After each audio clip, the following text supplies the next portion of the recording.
Alright, in this video we're going to have a look at how you can use your calculator to take a percentage and simply write it as a simplified fraction. So here's our example. What if you were asked to take 20% and write that as a simplified fraction? So what's this connection between percentages and fractions? Alright, first thing we want to do is we want to take that percentage, in this case it's the 20, and we just put it over 100. We just write it as a fraction over 100, because that's what a percentage is. It's something out of 100. Okay, it's something out of 100%. So if I put the 20 over 100, now I've got a fraction, and this is where my calculator is going to come in handy now, because I can just use my calculator to simplify this.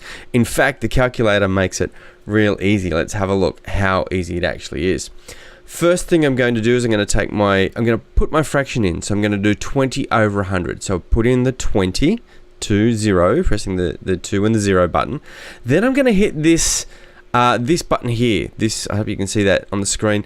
This is my fraction button, and when I do that, I get this little box up here on my calculator, and from there it's asking what's the number I want to put on the bottom of my fraction. So in this case I type in 100, so 100, and now all I need to do down the bottom right corner of my calculator here, I hit the equals button, and when I do that I'm going to get this fraction 1 over 5 on my calculator screen, and that is my simplified fraction. It's 20 over 100 written in its simplest form, and it's done the simplifying for you.